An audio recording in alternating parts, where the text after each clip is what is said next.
बिस्मिल्लाहिर्रहमानिर्रहीम। अस्सलाम वालेकुम बच्चों, आज हम लॉन्ग क्वेश्चन पढ़ रहे हैं। इसका टाइटल कुछ यूँ है, डिस्क्राइब द कंडीशन।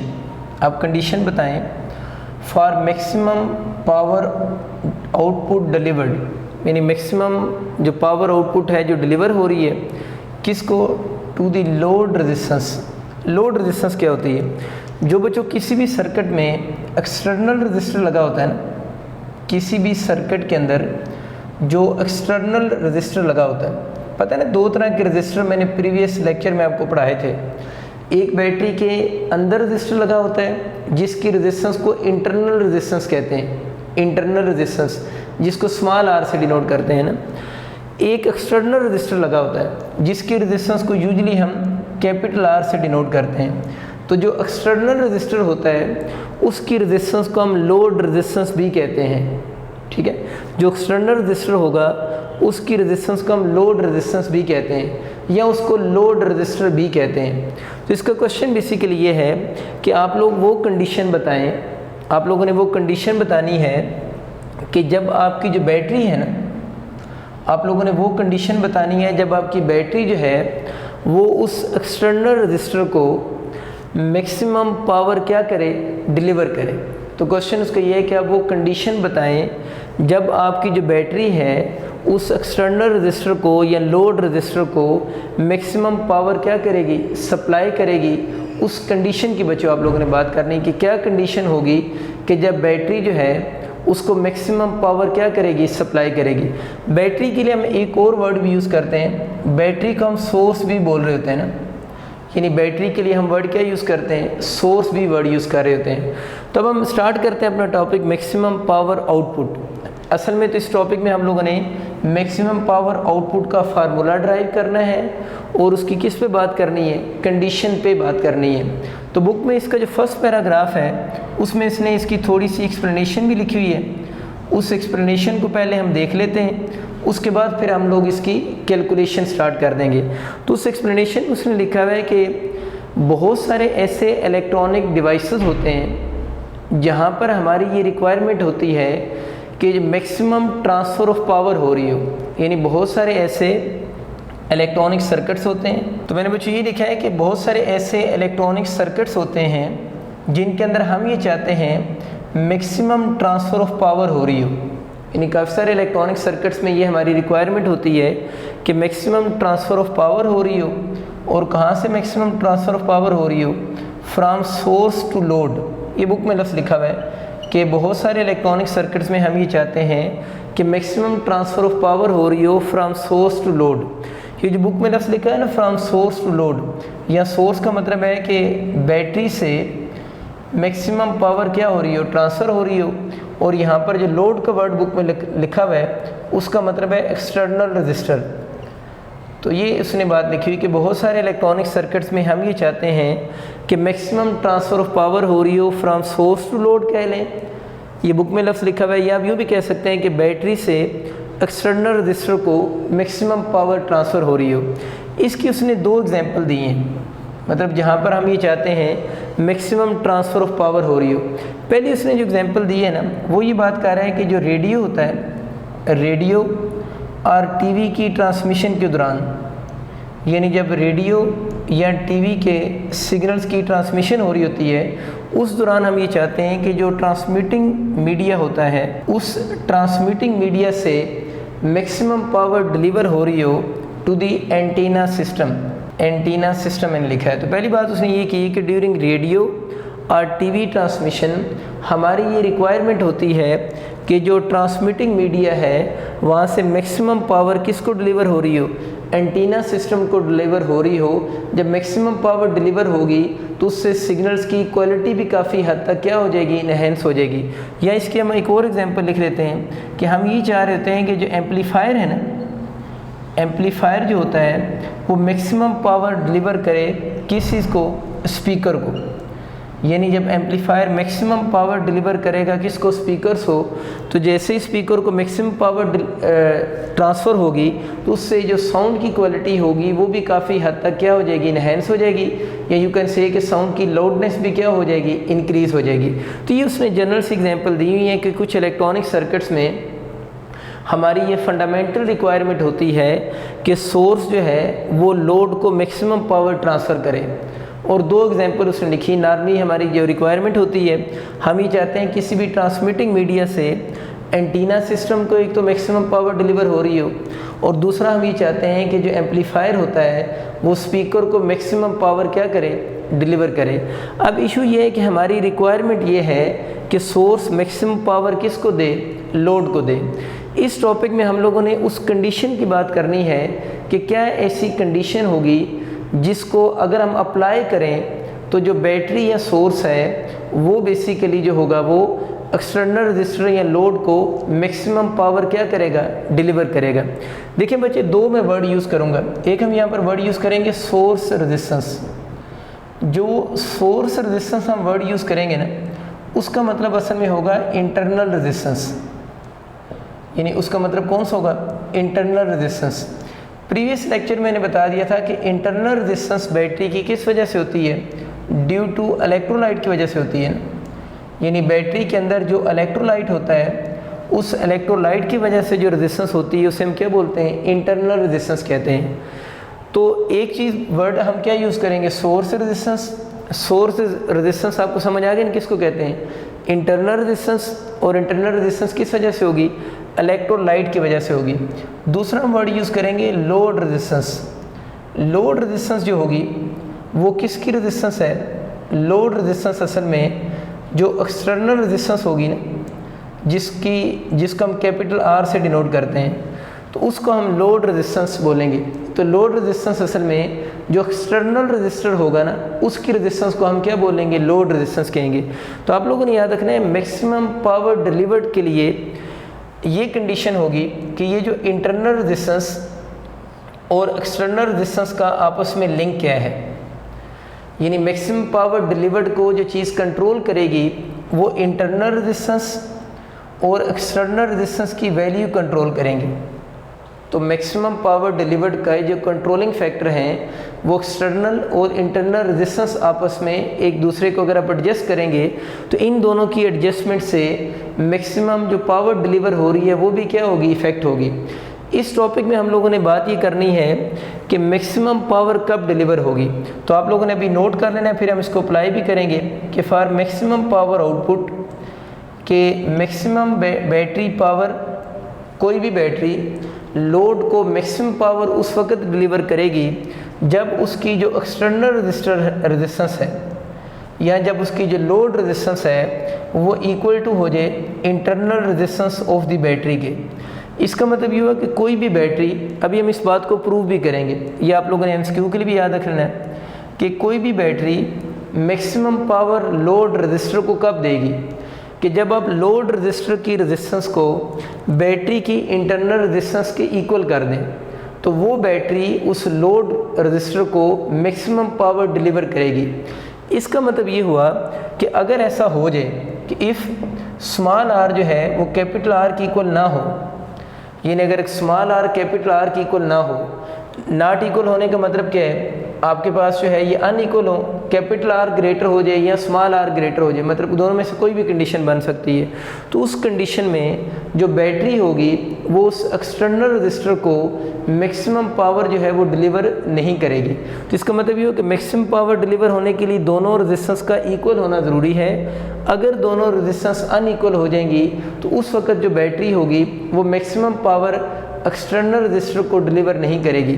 तो एक तो आप लोगों ने एमसीक्यू के लिए याद रखना है कि कंडीशन क्या है मैक्सिमम पावर आउटपुट की, कि एक्सटर्नल रजिस्टर जो है उसकी रेजिस्टेंस जो है वो सोर्स की रेजिस्टेंस या इंटरनल रेजिस्टेंस के इक्वल हो जाए। अब बच्चों हम इस चीज़ को आप लोगों ने इस टॉपिक में मैथमेटिकली प्रूव करना है।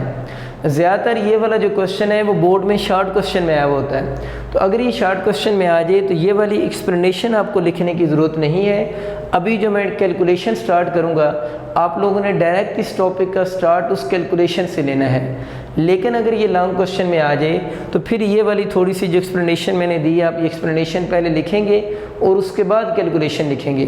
लेकिन अगर ये शॉर्ट क्वेश्चन में आ जाए तो फिर ये एक्सप्लेनेशन नहीं लिखनी, हम डायरेक्ट इसका स्टार्ट कहाँ से लेंगे, कैलकुलेशन से लेंगे। कुछ बच्चों को इस चीज़ की कन्फ्यूजन हो रही होगी कि मैक्सिमम पावर आउटपुट जो है वो डिपेंड कर रही है इंटरनल और एक्सटर्नल रेजिस्टेंस पे, और इसकी वैल्यू मैक्सिमम कब हो जाएगी पावर की, जब ये दोनों इक्वल हो जाएंगे। तो अभी हम बच्चों इस बात को मैथमेटिकली प्रूव भी कर लेंगे कि अगर ये दोनों इक्वल होंगे तो तभी बैटरी जो होगी वो मैक्सिमम पावर डिलीवर करेगी किसको, लोड रजिस्टर को। अब बच्चों हम इसकी कैलकुलेशंस की बात करते हैं। कैलकुलेशन में सबसे पहले आप लोगों ने सर्किट बनाना है और इस सर्किट को आप एक्सप्लेन करेंगे। सर्किट की एक्सप्लेनेशन में भी ये लिखेंगे, सपोज करें आपके पास एक बैटरी है जिसकी ईएमएफ को हम इस सिंबल से डिनोट करेंगे। ये बैटरी की ईएमएफ ई है और इस बैटरी की इंटरनल रेजिस्टेंस को हम स्मॉल आर से डिनोट कर रहे हैं। और आपको पता है ये जो पूरा पोर्शन होता है इसको हम बैटरी का ही नाम देते हैं, और ये जो दोनों पॉइंट्स हैं ये बैटरी के टर्मिनल्स होंगे। और इसमें आप लोगों ने इस सर्किट में बैटरी के साथ with the help of wires and switch S, with the help of ये वायर्स है ना एंड स्विच एस, एक रजिस्टर लगा दी है जिसको हम आर से डिनोट कर रहे हैं। इस आर को हम यहाँ पर बोलते हैं लोड रजिस्टर, ठीक है। आर यहाँ पर लोड रजिस्टर होगा। और आपको मैंने बताया ये जो स्मॉल आर होती है इसको इंटरनल रेजिस्टेंस भी कहते हैं, लेकिन बुक में इस टॉपिक में ज़्यादातर उसने वर्ड इसके लिए सोर्स रेजिस्टेंस यूज़ किया हुआ है। तो जब भी आप कहीं सोर्स रेजिस्टेंस वर्ड पढ़ें इसका मतलब बेसिकली उस बैटरी की इंटरनल रेजिस्टेंस ही होगी। अब बच्चों जैसे हम इस स्विच एस को क्लोज़ करेंगे तो स्विच एस को क्लोज़ करने से इस सर्किट में करंट फ्लो करेगा। अगर मैं कन्वेंशनल करंट की डायरेक्शन बनाऊं तो वो आपको पता है इस पॉजिटिव टर्मिनल से टुवर्ड्स नेगेटिव टर्मिनल होगी, क्योंकि ये सीरीज सर्किट है। तो सीरीज सर्किट में आपको पता है करंट सेम फ्लो करेगा। तो ये इस सर्किट में कन्वेंशनल करंट की डायरेक्शन है। हमें पता है कि जब ये वाला करंट इस रजिस्टर में से पास करेगा तो रजिस्टर के अंदर इस करंट की वजह से क्या प्रोड्यूस होगा, पोटेंशियल डिफरेंस प्रोड्यूस होगा। यानी रजिस्टर में इस करंट की वजह से क्या प्रोड्यूस होगा, पोटेंशियल डिफरेंस प्रोड्यूस होगा। लास्ट टाइम में मैंने बताया था कि रजिस्टर में जो पोटेंशियल डिफरेंस प्रोड्यूस होता है अगर उसको फिजिकली एक्सप्लेन करें तो उसको हम यूँ कहते हैं कि एनर्जी डिसिपेशन हो रही होती है, या energy dissipated per unit charge. यानी रजिस्टर में जो पोटेंशियल डिफरेंस कैसे कैलकुलेट होता है, क्योंकि रजिस्टर में से जब करंट पास करेगा तो यहाँ पर एनर्जी सप्लाई तो नहीं होती ना, रजिस्टर खुद एनर्जी सर्किट को सप्लाई तो नहीं करता। रजिस्टर में जितनी एनर्जी डिसिपेट हो रही होती है और जितना चार्ज जब इसमें से गुजरा होता है उस एनर्जी डिसिपेशन को अगर हम चार्ज की मैग्नीट्यूड से डिवाइड कर दें तो इस रजिस्टर का हमारे पास क्या निकल आएगा, पोटेंशियल डिफरेंस निकल आएगा। इसका मतलब ये हुआ कि रजिस्टर में अगर पोटेंशियल जो है, पोटेंशियल डिफरेंस का मतलब ये है कि energy dissipation per unit charge हो रही है। तो अगर इस लोड रजिस्टर के अंदर अगर हम पावर की बात करें, यानी लोड रजिस्टर के अगर हम पावर की बात करें तो पावर भी इस लोड रजिस्टर में क्या हो रही होगी, पावर की भी क्या होगी, डिसिपेशन ही होगी ना। यानी लोड रजिस्टर में पावर की भी डिसिपेशन ही होगी, क्योंकि रजिस्टर में हमेशा डिसिपेशन ही होती है। और पावर डिसिपेशन का हम ये भी लिख सकते हैं कि पावर क्या होती है, W/T होती है। यानी पावर का फॉर्मूला W/T हम लिख रहे होते हैं, तो हम इसको W का हम लिख सकते हैं कि इसके अंदर रजिस्टर के अंदर क्या हो रही है, एनर्जी डिसिपेशन जो हो रही है ना, यानी इसके अंदर जो एनर्जी में डिसिपेशन आ रही है उस एनर्जी डिसिपेशन को अगर हम टाइम से डिवाइड कर दें तो हमारे पास इस रजिस्टर के अंदर जो पावर डिसिपेट हो रही है वो कैलकुलेट हो जाएगी। यानी इसके अंदर जो एनर्जी डिसिपेट हो रही है रजिस्टर में उसको चार्ज से डिवाइड करें तो इस रजिस्टर का पोटेंशियल डिफरेंस निकल आता है, और जो इसमें एनर्जी डिसिपेट हो रही है रजिस्टर में उसको अगर हम उस टाइम से डिवाइड कर दें तो हमारे पास क्या निकल आएगी, पावर डिसिपेशन निकल आएगी। तो रजिस्टर में जितनी पावर डिसिपेशन हो रही होती है इसी को हम उस रजिस्टर की पावर डिलीवर भी बोलते हैं ना। यानी पावर डिलीवर्ड रजिस्टर की क्या होगी कि रजिस्टर में जितनी ज़्यादा पावर डिसिपेशन हो रही होगी इसका मतलब है कि उस रजिस्टर में पावर डिसिपेशन जितनी ज़्यादा हो रही होगी इसका मतलब है उस रजिस्टर को पावर डिलीवर्ड भी उतनी ज़्यादा है।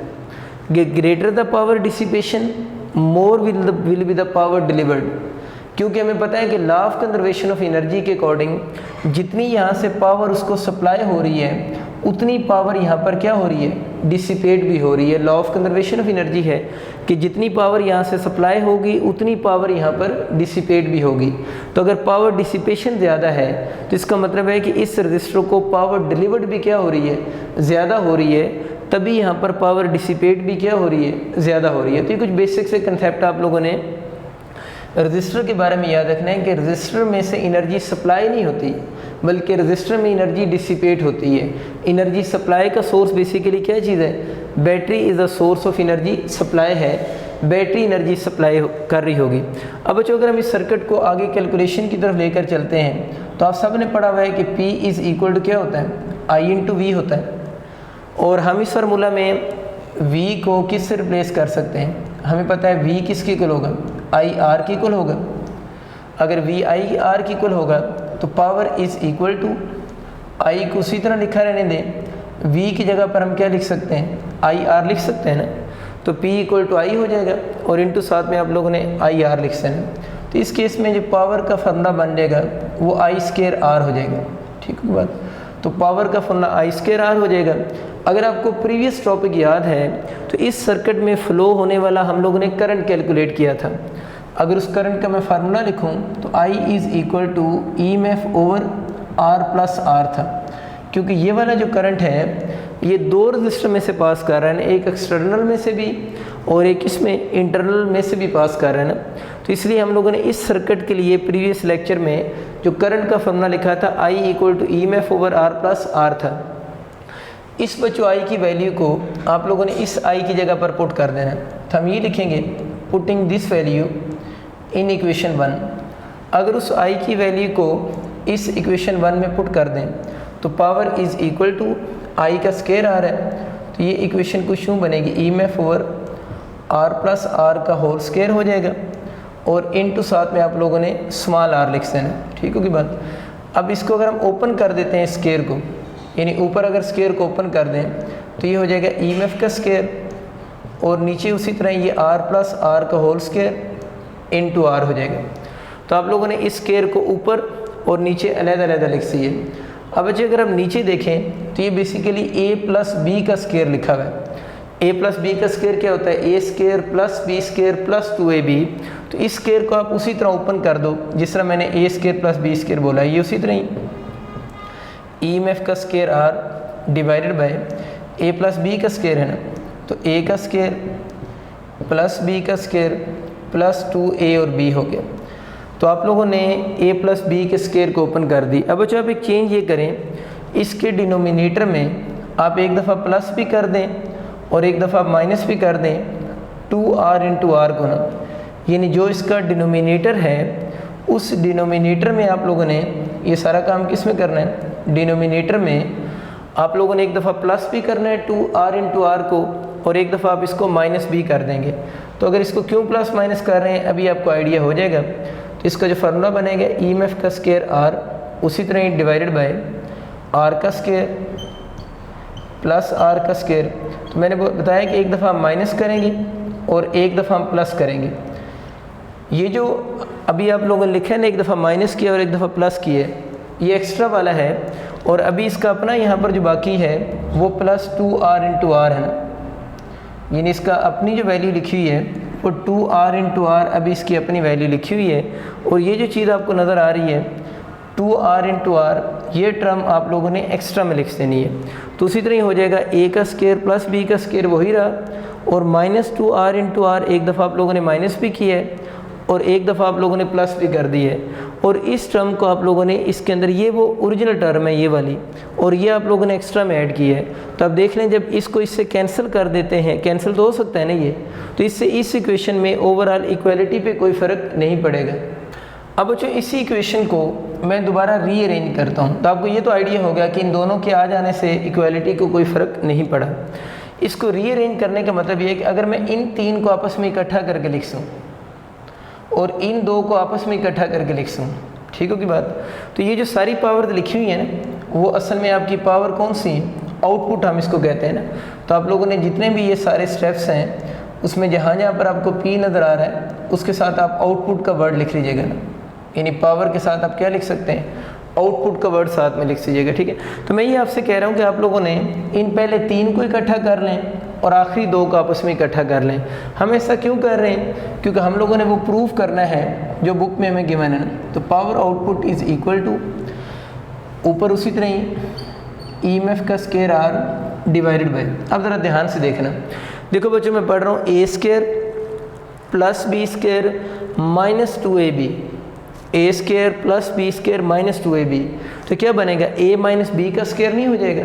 तो A माइनस B के स्क्वायर को मैं इसको यूँ लिख सकता हूँ ना, R माइनस R का होल स्क्वायर। क्लियर होगी बात। लेकिन इसको ओपन करें तो ये चीज़ नहीं बन जाती जिसको मैंने अंडरलाइन किया हुआ है, A square plus B square minus 2AB।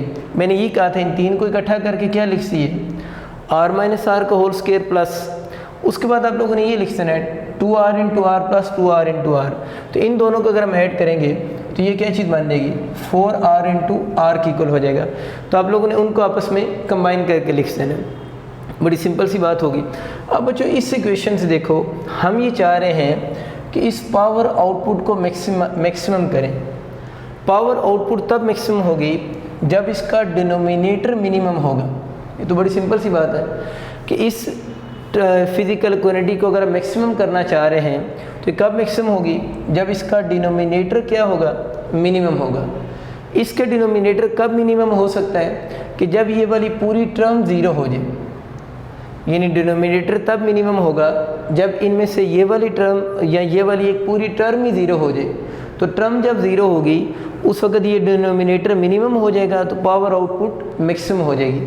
तो आप लोगों ने बच्चे यही कहना है कि फॉर पावर आउटपुट जो है, अगर आप उसको मैक्सिमम करना चाह रहे हैं, अगर हम पावर आउटपुट को मैक्सिमम करना चाह रहे हैं तो अगर हम जो एक्सटर्नल रजिस्टर है उसको इक्वल कर दें किसके, इंटरनल रजिस्टर के, यानी जो लोड रजिस्टर है उसकी रेजिस्टेंस किसकी इक्वल हो जाए, सोर्स की रेजिस्टेंस की इक्वल हो जाए।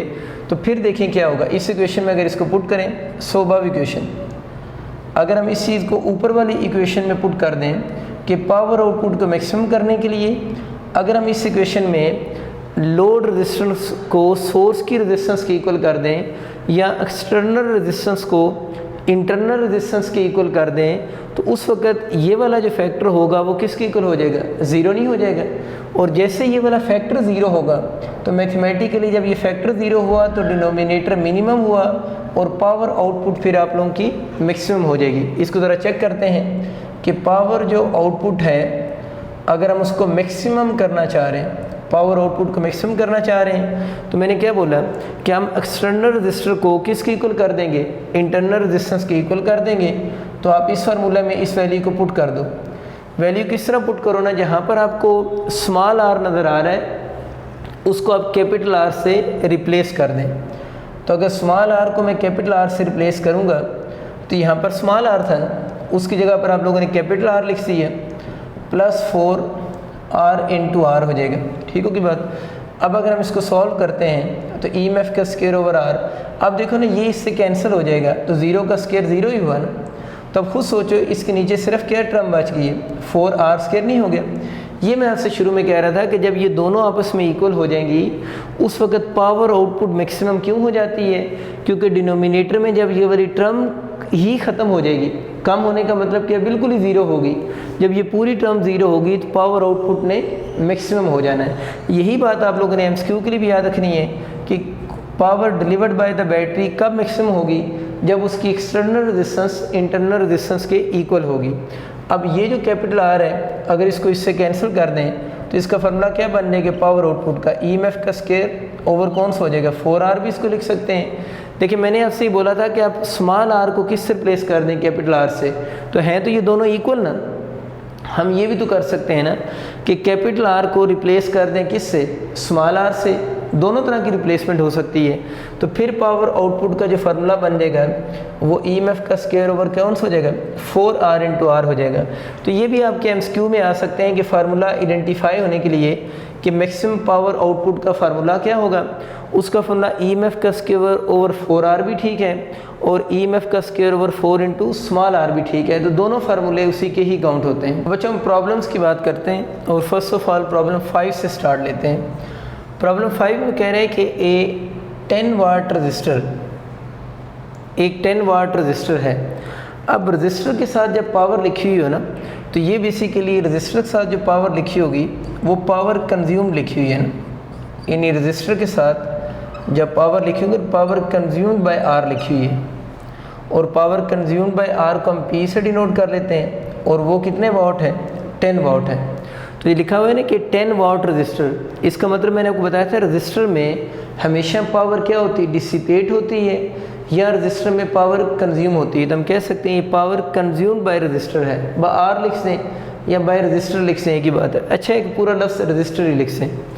तो वो कितनी पावर है आप लोगों के पास 10 वाट उसने क्वेश्चन में गिवन है और वो जो रजिस्टर है उसकी रेजिस्टेंस जो आपको गिवन है, उस रजिस्टर की जो रेजिस्टेंस गिवन है वो 120 ओम गिवन है। यानी रजिस्टर में ये वाली पावर डिसिपेट हो रही है और उस रेजिस्टेंस की जो वैल्यू है, उस रजिस्टर की जो रेजिस्टेंस की वैल्यू 120 ओम है। और क्वेश्चन उसका ये है कि इस सर्किट में फ़्लो होने वाला करंट आप लोग बताएं। यानी जिस सर्किट की वो बात कर रहा है उस सर्किट में फ़्लो होने वाला करंट बताना है। बहुत आसान क्वेश्चन। आप लोगों ने बच्चों फार्मूला लिखना है P is equal to I square R हम लिखेंगे। अगर P equal to I square R है हमें, क्योंकि यहाँ से I की वैल्यू चाहिए तो I के स्क्वायर को आप उसी साइड पे लिखा रहने दें, यानी I स्क्वायर को इसी साइड पे रहने दें। R उधर मल्टीप्लाई हो रहा है, इधर आके डिवाइड हो जाएगा तो I स्क्वायर जो बन जाएगा वो इक्वल हो जाएगा P बाई R के। हमें क्योंकि I कैलकुलेट करना है इसलिए आप लोगों ने इस इक्वेशन के बोथ साइड पे अंडर ले लेना। अगर दोनों साइड्स पे हम अंडर ले लेंगे तो जो करंट का फार्मूला बन जाएगा I is equal to P by R की इक्वल हो जाएगा। तो दोनों चीज़ें आपको पता हैं, आपको पावर भी गिवन है, आपको रेजिस्टेंस भी गिवन है। तो इस फार्मूले में वैल्यूज पुट कर लेंगे। I is equal to under लिखेंगे, P की जगह पर आ जाएगा 10 और आपका R की जगह पर आ जाएगा 120 आ जाएगा। ये 0 इस 0 से कैंसिल हो जाएगा तो I इज़ इक्वल टू हो जाएगा 1/√12। अब बच्चों आप लोगों ने कैलकुलेटर से 1/12 कैलकुलेट करेंगे। उस 1/12 का जब आप अंडर लेंगे तो इस सर्किट में फ़्लो होने वाला करंट कैलकुलेट कर सकते हैं और उस करंट की जो वैल्यू आपका सारी होगी वो 0. अगर आप कैलकुलेटर से सॉल्व करेंगे तो आपको आइडिया क्या ना, पहले 1/12 निकालेंगे फिर 1/12 का अंडर लेंगे तो फिर आपके पास एग्जैक्ट वैल्यू ऑफ करंट आ जाएगी जो कि 0.2886 एम्पेयर में आ जाएगी। तो ये हम इस सर्किट में करंट को इजीली कैलकुलेट कर सकते हैं। चाहें तो आप इस सर्किट की डायग्राम भी बनाना चाहें तो डायग्राम भी बना सकते हैं, लेकिन बहुत बेसिक सा क्वेश्चन है, एज सच आपको डायग्राम की ज़रूरत नहीं है। लेकिन अगर बनाना चाहें तो कुछ यूँ डायग्राम बनेगी। ये रजिस्टर इस सर्किट में लगा हुआ है, ज़ाहिर है इस सर्किट में अगर करंट फ्लो कर रहा है तो किसी बैटरी की वजह से फ़्लो कर रहा होगा। तो आपको इस रजिस्टर की रेजिस्टेंस भी गिवन है, यानी इस रजिस्टर में से करंट फ्लो कर रहा है। करंट कितना फ्लो कर रहा है 0.266 एम्पेयर ना।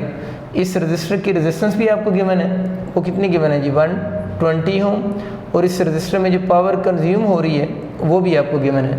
तो इन दोनों डाटा को यूज़ करके हम इस सर्किट में फ़्लो होने वाला करंट भी कैलकुलेट कर सकते हैं। प्रॉब्लम नंबर 6 की बच्चे बात करते हैं। इसमें अगेन आपको एक रजिस्टर गिवन है जिसकी रेजिस्टेंस 50 ओम है।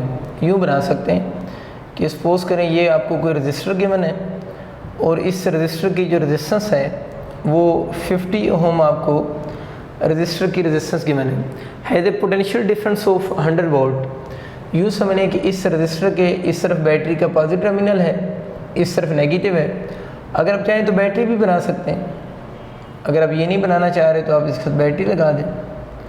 तो सपोज करें इस रजिस्टर के अक्रॉस इस बैटरी ने जो पोटेंशियल डिफरेंस प्रोवाइड किया हुआ है वो 100 वोल्ट है, यानी इस रजिस्टर के अक्रॉस इस बैटरी की वजह से जो पोटेंशियल डिफरेंस है वो 100 वोल्ट है। मैंने ये इमेजिन किया है कि इस सर्किट में एक ही रजिस्टर लगा हुआ है और ये बैटरी लगी हुई है, तो इस बैटरी का सारा पोटेंशियल उस रजिस्टर के क्रॉस ड्रॉप हो जाएगा। तो पोटेंशियल डिफरेंस 100 वोल्ट है उस रजिस्टर के क्रॉस। और ये जो इसके साथ ये जो सोर्स है वो डीसी सोर्स लगा हुआ है, और ये डीसी बैटरी इस रजिस्टर के साथ कितने टाइम के लिए उसने इसको अटैच किए रखा है, यानी 1 आवर के लिए उसके साथ ये बैटरी अटैच रही है। 1 आवर्स को अगर हम सेकंड में कन्वर्ट करें तो 3600 सेकंड्स के लिए ये जो बैटरी है इस रजिस्टर के साथ उसने अटैच रखी है। क्वेश्चन उसका ये कि पावर बताएं, यानी आप लोगों ने इस रजिस्टर में पावर बतानी है। तो पावर का मतलब यहाँ पर कौन सी पावर है, इस रजिस्टर में जो पावर कंज्यूम हो रही है वही बतानी है ना। ज़रा जब इस रजिस्टर में से करंट पास करेगा तो इस रजिस्टर में पावर कंज्यूम हो गई होगी। तो इसमें असल में जो पावर उसने कहा है ना कैलकुलेट करो, वो असल में पावर कंज्यूम भी कह रहा है कैलकुलेट करो कि कितनी पावर इस रजिस्टर के अक्रॉस क्या हुई होगी, कंज्यूम हुई होगी। तो आप देख लें आपको क्या डेटा गिवन है, आपको क्वेश्चन में V गिवन है और R गिवन है। तो वो वाला फार्मूला यूज़ करें पावर का जिसमें V और R को यूज़ करके आप इजीली पावर कैलकुलेट कर सकते हैं। तो पावर कंज्यूम का एक फार्मूला आप लोगों ने ये वाला भी तो पढ़ा था ना, P = V²/R, यानी P = V²/R यूज़ करके हम पावर कंज्यूम कैलकुलेट कर सकते हैं। तो V का स्क्वायर यहाँ पर किसका स्क्वायर आ जाएगा, 100 का स्क्वायर आ जाएगा, और डिवाइडेड बाय आप लोगों का R की जगह पर क्या आप लिख देंगे, 50 लिख देंगे। क्लियर होगी बात। इसको बच्चों अब आप कैलकुलेटर से अगर आप सॉल्व करोगे तो हम वैसे भी कैलकुलेटर के बिना भी कर सकते हैं। 100 के स्क्वायर को हम 100 × 100 लिख सकते हैं ना, 100 के स्क्वायर को हम 100 × 100 लिख सकते हैं, डिवाइड बाय 50 इसी तरह ही हो जाएगा। 50 को 100 से कैंसिल करें 2 को इस 100 से मल्टीप्लाई करें, तो इस केस में जो उस रजिस्टर में जो पावर कंज्यूम हो रही है बच्चों वो कितने वाट होगी, 200 वाट उस रजिस्टर के अक्रॉस जो पावर है वो कंज्यूम हो रही है। दूसरा उसने बच्चे ये बात की हुई कि इसमें उस रजिस्टर के अक्रॉस जो एनर्जी डिसिपेट हो रही है वो भी कैलकुलेट करें। इस रजिस्टर में आप लोगों ने पावर कंज्यूम, ये पावर डिसिपेशन तो कैलकुलेट कर ली है, अब एनर्जी जो डिसिपेट हो रही है वो भी कैलकुलेट करनी है। आपको याद होगा पावर का एक फार्मूला ये भी होता है ना, energy per unit time, W/T लिखें या सिंबल E/T लिख दें, इससे कोई फ़र्क नहीं पड़ता। यहाँ पर E stand for, P stand for power और E स्टैंड फॉर क्या है, एनर्जी है। तो आप लोगों ने यहाँ से एनर्जी डिसिपेट जो हो रही है वो अगर रजिस्टर में बतानी है तो उसका फंडा पावर इनटू टाइम हो जाएगा। पावर अभी आप लोगों ने कैलकुलेट की है वो कितनी आ रही है, 200 इनटू टाइम जो बचे है वो 1 आवर गिवन है ना, क्योंकि डीसी सोर्स इस रजिस्टर के साथ कितने टाइम के लिए लगा रहा है, 1 आवर के लिए।